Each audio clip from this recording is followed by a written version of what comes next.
जय हिंद दोस्तों। आज हम लोग समझेंगे एक अच्छे से टॉपिक के बारे में जिसका नाम है भूकंप। हम लोग समझेंगे कि भूकंप क्या होता है, ये भूकंप आता क्यों है और भूकंप कितना ज़्यादा विनाशकारी होता है, इसको मापते कैसे हैं। भूकंप में कुछ तरंगे होती हैं, पी तरंगे, एस तरंगे, एल तरंगे, ये तरंगे क्या होती हैं। साथ ही साथ हम लोग समझेंगे प्लेटों के बारे में कि पृथ्वी की जो प्लेट होते हैं, क्या प्लेट होते हैं, प्लेट टेक्टोनिक सिद्धांत क्या है, और ढेर सारी बातों को हम लोग इस वीडियो में समझेंगे। तो चलिए हम इस वीडियो को शुरू करते हैं दोस्तों। देखिए, हमको पढ़ना है भूकंप।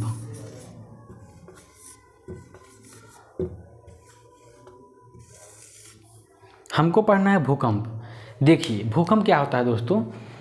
पृथ्वी की जब दो प्लेटें आमने सामने गद करती हैं और गद करने से जब एक दूसरे से टकरा जाती हैं तो एक झटका उत्पन्न हो जाता है, एक कंपन उत्पन्न होता है। उसी कंपन को हम लोग भौगोलिक भाषा में भूकंप कहते हैं। दो प्लेटों को टकराने से जो कंपन उत्पन्न होता है, उसी कंपन को हम लोग भौगोलिक भाषा में भूकंप कहते हैं। और कुछ नहीं है भूकंप, बस भूकंप के बारे में डिटेल से हमको देखना है। अच्छा, यहाँ से एक चीज़ और आया कि जब दो प्लेटें टकराती हैं तो इससे कन्फर्म हो कि प्लेट भी इसमें शामिल हैं, तो हमको प्लेट भी पढ़ लेना चाहिए, क्योंकि जब हम लोग प्लेट भी देख लेंगे उसके बाद भूकंप देखेंगे तो हमको बेहतर समझ में आएगा। तो आइए दोस्तों, हम पहले प्लेटों के बारे में समझ लेते हैं, उसके बारे में हम लोग भूकंप को समझेंगे। चलिए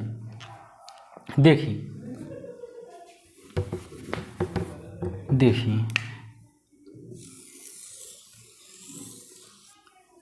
ये है हमारी पृथ्वी। हम लोग दोस्तों जिस स्वरूप को, पृथ्वी को जिस स्वरूप में देखते हैं, जैसे हम लोग देखते हैं पृथ्वी को, हम लोग ये सोचते हैं कि ये जो हमारी पृथ्वी है एक जैसे फुटबॉल होता है, बस उसी की तरह एक परत में पूरी पृथ्वी बनी हुई है। लेकिन यह ऐसा नहीं है। इसको एक वैज्ञानिक थे, उन्होंने बताया यह जो हमारी पृथ्वी है इसमें एक परत नहीं है, इसमें कई छोटे बड़े परतों से मिलकर यह बनी है। इसमें कई छोटे बड़े टुकड़े हैं। परत क्या कहें, हम लोग टुकड़े से समझते हैं कि पृथ्वी जो है कई छोटे बड़े टुकड़ों से मिलकर बनी है। कई बड़े टुकड़े हैं तो कई छोटे टुकड़े हैं। तो जो वैज्ञानिक ये बताए उनका नाम था हैरी हैस। उनका क्या नाम था दोस्तों? हैरी हैस। हैरी हैस। इन्होंने क्या बताया? इन्होंने कहा हमारी पृथ्वी कई छोटे बड़े टुकड़ों से मिलकर बनी हुई है। इन टुकड़ों को हम लोग कहते हैं प्लेट। जैसे ये टुकड़ा है तो हम लोग क्या कहेंगे इसे? ये प्लेट है। ये क्या है? ये भी प्लेट है। ये क्या है? ये भी प्लेट है। जितने टुकड़े होंगे पृथ्वी को, सभी को कहेंगे प्लेट हैं ये। अच्छा, यहाँ तक तो हो गया। और हैरी हैस भाई साहब ने और दो तीन चीज़ें बताएं, उसको हम लोग समझते हैं। हैरी हैस भाई साहब ने कहा, देखिए ये जो प्लेटें होती हैं ना, इन प्लेटों की जो मोटाई होती है 100 किलोमीटर होती है। कम से कम अमूमन 100 किलोमीटर तक इन प्लेटों की मोटाई होती है। कितनी होती है? प्लेटों की मोटाई 100 किलोमीटर तक। एक चीज़ और इन्होंने बहुत अच्छा बताया कि अगर कोई पूछ ले कि हमारी पृथ्वी में कितने प्लेटें हैं, कितनी बड़ी प्लेटें हैं, कितनी छोटी प्लेटें हैं, तो हमको क्या बताना है? हमारी पृथ्वी में 7 बड़ी प्लेटें हैं और 20 छोटी प्लेटें हैं। 7 कैसी प्लेटें हैं? बड़ी प्लेटें हैं। और 20 प्लेटें जो हैं, और जो है 20 प्लेटें ऐसी हैं जो छोटी प्लेटें हैं। अच्छा, एक चीज़ तो हमने देखा, जो हमारी पृथ्वी है एक ही टुकड़े में, या हमारी पृथ्वी एक ही टुकड़े में नहीं हो गई है, बल्कि इसके कई टुकड़े हैं। कई टुकड़े बड़े हैं तो कई टुकड़े छोटे हैं। छोटे टुकड़े की संख्या कितनी है? 20 टुकड़े हैं। ऐसे टुकड़े जो छोटे हैं 20 हैं, और ऐसे टुकड़े जो बड़े हैं आकार में वो 7 बड़ी टुकड़े हैं। अब इन टुकड़ों को हम लोग क्या कहते हैं भौगोलिक भाषा में? प्लेट कहते हैं। तो हमारी पृथ्वी अमूमन 27 प्लेटों से मिलकर बनी है। प्लेटों की मोटाई कितनी होती है? प्लेटों की मोटाई 100 किलोमीटर होती है। अच्छा, एक चीज़ और हम लोग समझते हैं, ये जो प्लेटें होती हैं हमारी पृथ्वी पर रहती कहाँ हैं? कहाँ पे टिकी रहती हैं, इसको हम लोग समझते हैं। इसको हम लोग मिटाते हैं और हम लोग समझते हैं कि हमारी जो पृथ्वी है, हमारी जो ये पृथ्वी पे प्लेटें टिकी कहाँ होती हैं, इसको समझते हैं। इसके लिए देखिए दोस्तों, हमको थोड़ा सा पृथ्वी के भूगर्भिक विज्ञान में जाना पड़ेगा। पृथ्वी के भूगर्भिक विज्ञान में जाना पड़ेगा। हालांकि ये दूसरा टॉपिक है भूगर्भिक विज्ञान, लेकिन हम लोग एक मोटा तौर पर समझेंगे ताकि हमको भूकंप समझने में काफ़ी आसानी हो। भूकंप को देखिए, हमको जड़ तक ख़त्म करना है। भूकंप से कोई भी प्रश्न आ जाए हमको छोड़ना ही नहीं। आइए हम अब समझते हैं कि पृथ्वी की आंतरिक संरचना क्या है। देखिए दो संरचनाएं होती हैं, किसी भी चीज़ की दो संरचनाएं होती हैं। जैसे ये कोई गेंद है, इसकी दो संरचना है, एक बाहरी संरचना, एक आंतरिक संरचना। गेंद जो होता है अमूमन क्या होता है, बाहर से वो ऐसे परतदार होता है, उसके बाद अंदर से खोखला होता है। उसी प्रकार से क्या हमारी पृथ्वी भी खोखली है? आइए इसको हम समझते हैं।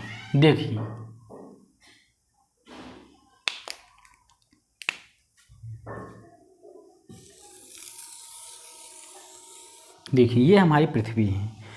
दरअसल दोस्तों, हमारी जो पृथ्वी है अंदर से खोखलू नहीं है, बल्कि भरतू है।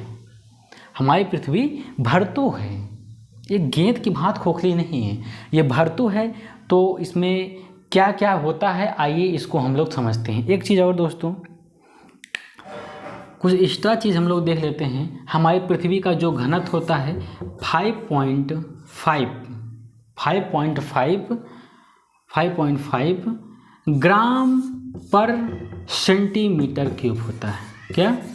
5.5 ग्राम पर सेंटीमीटर क्यूब होता है। एक चीज़ और समझते हैं, बेहद इंपॉर्टेंट चीज़ है।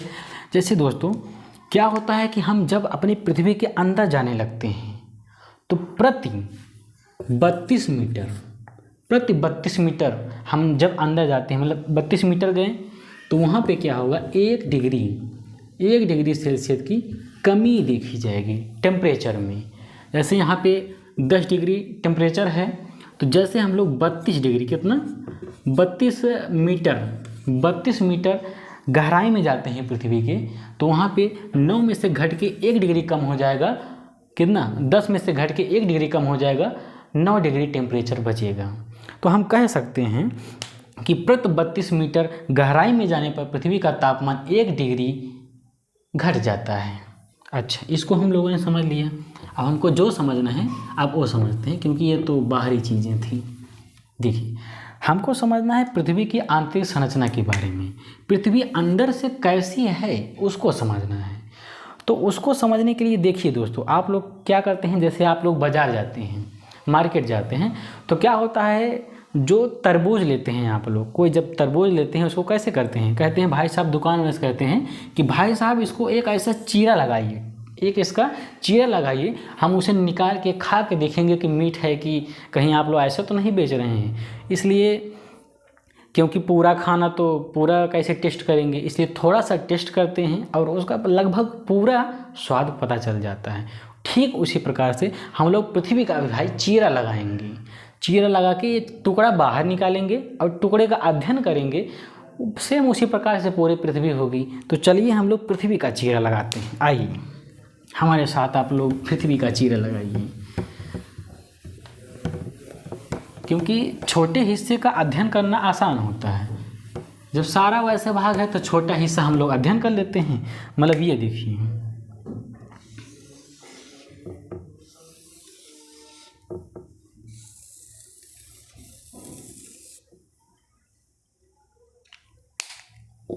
इसको मिटा देते हैं, एक रहने देते हैं। देखिए, ये हमने पृथ्वी का चीरा लगा लिया। अब हम लोग इसको बारीकी से समझते हैं, ध्यान से समझिएगा आप लोग। देखिए, हमारी जो पृथ्वी होती है अंदर से अंदर इसके 3 भाग होते हैं। यह 3 पार्ट में डिवाइड होती है। देखिए, एक पार्ट हो गया, 2 पार्ट हो गया, 3 पार्ट हो गया। 3 पार्ट में डिवाइड होती है। जो इसका बीच वाला पार्ट होता है वो ज़्यादा बड़ा होता है। यह बीच वाला पार्ट पूरे पृथ्वी का अकेले ही 83% होता है। कितना परसेंट होता है? 83%। और यह महज 1% होता है। और यह जो है बीच वाला भाग, ये क्योंकि बीच में आएगा, क्योंकि हम लोग चीरा लगाए हैं तो ये कहाँ आएगा, बीच में आएगा। तो बीच वाला भाग जो है 16% में रहता है। बीच वाला भाग कितने परसेंट रहता है, 16%। देखिए इनका नाम क्या क्या है, हम इसको समझते हैं। ऊपर वाले का नाम है अर्थ क्रस्ट, और बीच वाले का नाम है मेंटल, और सबसे इस बीच वाले का, और सबसे पृथ्वी के बीच वाले का नाम है कोर। पृथ्वी के 3 भाग, पहले भाग का नाम लिख देते हैं हम लोग।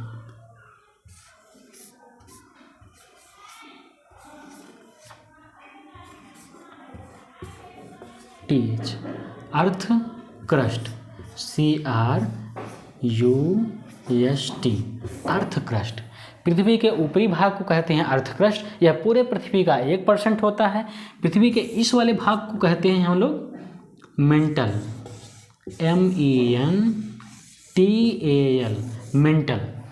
पृथ्वी के बीच के भाग को कहते हैं मेंटल, जो कि बहुत बड़ा होता है, अकेले ही 83% होता है। और पृथ्वी के इस वाले पार्ट को हम लोग कहते हैं कोर, जिसे केंद्र भी कहते हैं, क्योंकि यह बीच वाला भाग है, पृथ्वी का बीच वाला भाग है। अच्छा, इतना हम लोगों ने दोस्तों समझ लिया। और एक चीज़ समझते हैं, कौन सा पार्ट ठोस है, कौन सा द्रव है, और कौन सा तरल है। ठोस द्रव मतलब कौन सा ठोस है, कौन सा तरल है, ये समझते हैं हम। कौन सा लिक्विड है, कौन सा सॉलिड है। देखिए दोस्तों, ये जो पार्ट है अर्थ क्रस्ट, यह सॉलिड पार्ट है। कैसा है, सॉलिड। यह जो है सॉलिड पार्ट है, ठोस है। और यह पृथ्वी का जो कोर वाला पार्ट है, यह देखिए दोस्तों, यह जो है लिक्विड है। कैसा है, लिक्विड है, लिक्विड। लेकिन दोस्तों एक चीज़ आप समझिए, ये जो है पृथ्वी का बीच वाला भाग मेंटल, यह ना तो ठोस है ना लिक्विड है, यह दोनों का गुण रखता है। जो चीज़ दोनों का गुण रखता है उसे कहेंगे सेमी लिक्विड। क्या कहेंगे, उसे कहेंगे हम लोग सेमी लिक्विड। देखिए यहाँ बताते हैं, इसको क्या कहेंगे, सेमी लिक्विड।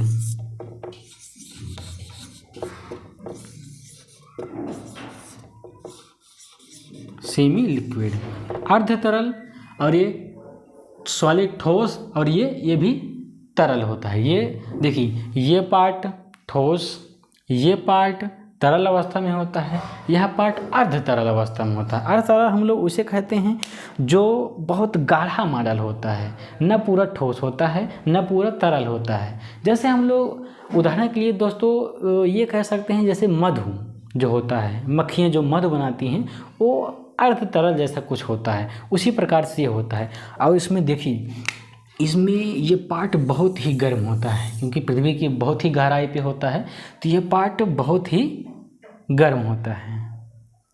अच्छा सॉरी, एक चीज़ हमने गलत बताया था कि जो 32 डिग्री अंदर जाने पे 1 डिग्री की गिरावट नहीं आती, बल्कि 1 डिग्री का तापमान बढ़ जाता है।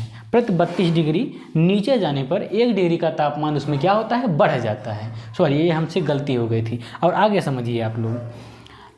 हाँ, तो हम क्या बता रहे थे।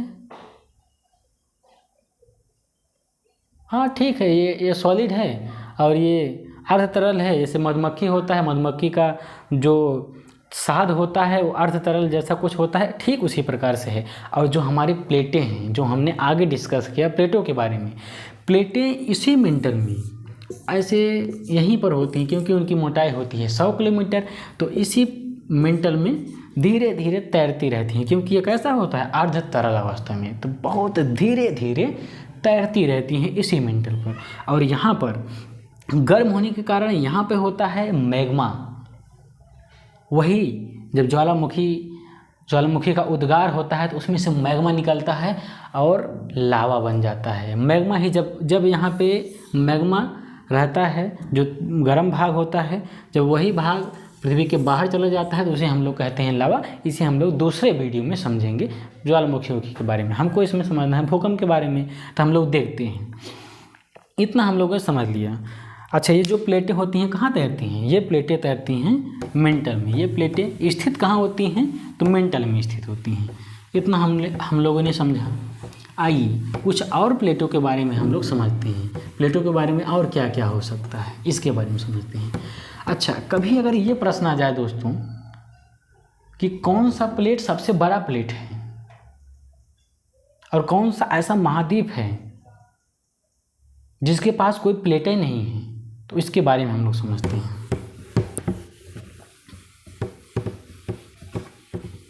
देखिए दोस्तों, ये है हमारी पृथ्वी। ये कई सारे प्लेटों से मिलकर बनी है, कई सारे प्लेटों से मिलकर बनी है। हाँ, तो देखिए दोस्तों, हम लोग इसको देखते हैं। देखिए, हमारी जो पृथ्वी है कई छोटे छोटे प्लेटों से है और उसमें कुछ बड़े प्लेट हैं। तो ये जो प्लेट है इसको हम बोलते हैं प्रशांत महासागरीय प्लेट, क्योंकि सबसे बड़ा प्लेट जो है प्रशांत महासागरीय प्लेट है। प्रशांत महासागरीय प्लेट ये है। तो ये देखिए, इससे भी अगर इससे जाएगा इससे टकराएगा, इधर जाएगा तो इससे टकरा जाएगा, इधर जाएगा तो इससे टकरा जाएगा, इधर जाएगा तो इससे टकरा जाएगा। कहने का मतलब ये है कि जो प्रशांत महासागरीय प्लेट है ये पूरे पृथ्वी का सबसे बड़ा प्लेट होने के कारण क्षेत्रफल भी इसका बहुत बड़ा है और ये कई छोटे छोटे बड़े प्लेटों से, छोटे बड़े प्लेटों से सीमा बनाता है। तो ये जिधर जाता है टकराता ज़्यादा, इधर टकराता रहता है, उधर टकराता रहता है, हर तरफ से टकराते ज़्यादा रहता है। तो क्या होता है, इसमें कंपन भी ज़्यादा होता रहता है।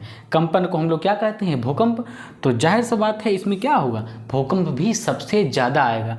पूरे दुनिया का सबसे ज़्यादा भूकंप प्रशांत महासागरीय प्लेट में ही आता है। इसमें पूरे दुनिया का 63% भूकंप प्रशांत महासागरीय प्लेट में ही आता है।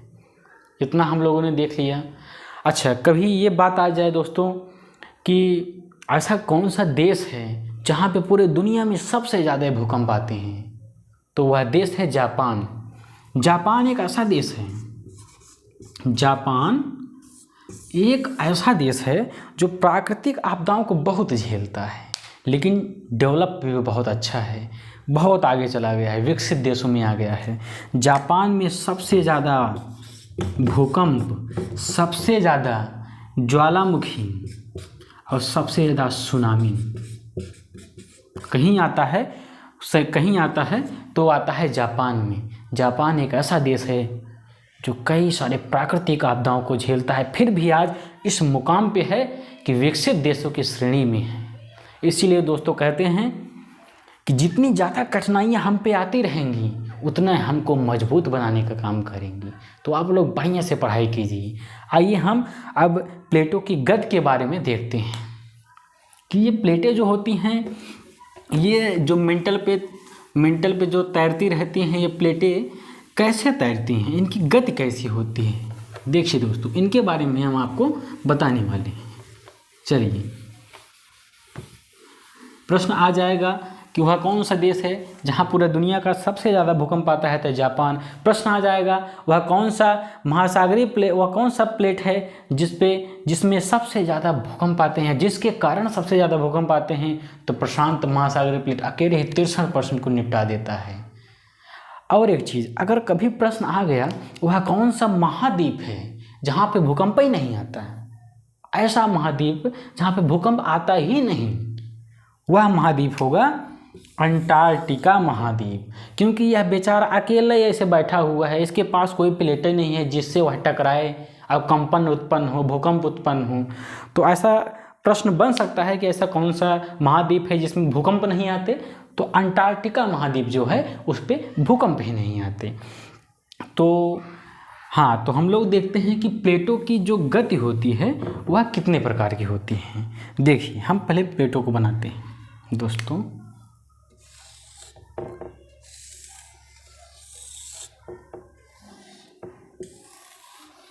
देखिए, दो प्लेटों को हम लोग बनाते हैं और इन्हीं में हम लोग गति को देखेंगे।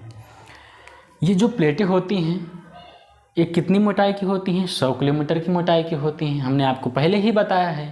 अच्छा, ये प्लेटें दो प्रकार की गति करेंगी, क्योंकि जब दो प्लेटें हैं तो ये तो आमने सामने ऐसे गति करेंगी और आके लड़ जाएंगी, या फिर वो एक दूसरे से दूर जाएंगे, बीच में जगह छूट जाएगा, यही दो गति करेंगी। और कौन सा गति करेंगी? और एक गति कर सकती हैं कि दो प्लेटें ना एक दूसरे को टच ना करते हुए इसे समानांतर गति करें, उसको कहते हैं समानांतर गति। लेकिन बहरहाल हमको दो गति पढ़ना है, एक जब एक दूसरे के मतलब सामने आमने सामने गति करती हैं और जब एक दूसरे की विपरीत में गति करती हैं। तो देखते हैं पहले सामने वाली गति। देखो ये इधर गति कर रहा है और ये इधर गति कर रहा है। तो एक समय ऐसा आएगा जब ये एक दूसरे से टकरा जाएंगी तो बहुत झटका लगेगा, कंपन उत्पन्न होगा, जिसे हम लोग क्या कहते हैं, भूकंप कहते हैं। दोस्तों देखिए ये जो भूकंप होता है, अच्छा इसमें हम नंबरिंग करते हैं, आप लोग बताइएगा 1 2 3 4 5, 1 2 3 4 5। अच्छा जब ये दोनों टकराएंगी सबसे ज़्यादा झटका कहाँ महसूस होगा? जाहिर सी बात है 1 नंबर पे महसूस होगा, उससे थोड़ा कम 2 नंबर पे, उससे थोड़ा कम 3 नंबर पे, उससे थोड़ा कम 4 नंबर पे, अब बिल्कुल ना के बराबर कहाँ होगा? 5 नंबर। इसलिए इसको नागड़ मान लेते हैं। ये जो हमने 1 2 3 4 5 करके लिखा है इसे कहते हैं भूकंपीय जोन। भूकंपीय जोन कितने होते हैं? 5। सबसे ज़्यादा भूकंप किस जोन पे आता है? तो 1 नंबर में। क्यों? देखिए ये जो इनका किनारा टकराता है, इस किनारे को हम लोग कहते हैं विनाशी किनारा, क्योंकि जब यह टकराएगा भूकंप आएगा और भूकंप विनाश का कारण बनेगा। विनाशी किनारा। विनाशी किनारा क्या होता है दोस्तों? प्लेटों की वह किनारा जो टकराता है उसे हम लोग विनाशी किनारा कहते हैं। अच्छा भूकंपीय जोन हमने देख लिया, क्या होता है भूकंपीय जोन। अच्छा एक चीज़ें हमने देखी है कि ये जब आमने सामने गति करती हैं तो टकराएंगी, लेकिन दोस्तों यदि ये प्लेट इधर गति करें और ये प्लेट इधर गति करें तो क्या होगा? बीच में जगह बनता चला जाएगा और यहीं ये किस पे तैर रही हैं? मेंटल पे। तो मेंटल का जो मैग्मा होता है वही यहाँ निकल आएगा और ढेर सारी ज्वालामुखियों का निर्माण हो जाएगा। इतना हम लोगों ने देख लिया। प्लेट जब दूर जाएंगे तो ज्वालामुखी का निर्माण, प्लेट जब पास आएंगे झटका लगेगा जिससे भूकंप आएगा। इतना चीज़ें हमने देखा। अच्छा ये जो दो घटनाएं हैं, प्लेट जब लड़ेंगी और प्लेट जब दूर जाएंगी, जब प्लेट आपस में लड़ेंगी तो उसको हम लोग कहते हैं अभिसारी। क्या कहते हैं? नहीं अभिसारी नहीं, अभिसरण। क्या कहते हैं? अभिसरण। और जब प्लेटें दूर जाती हैं उसे हम लोग कहते हैं अवसरण। क्या कहते हैं? अवसरण। अवसरण। अच्छा दोस्तों यहाँ से हमने अवसरण, विनाशी किनारा क्या होता है उसे देख लिया, अभिसरण क्या होता है उसे देख लिया, अवसरण क्या होता है, भूकंपीय जोन क्या होता है। यहाँ तक तो हमने अमूमन सारी चीज़ों को हमने कवर कर लिया है प्लेटों के बारे में।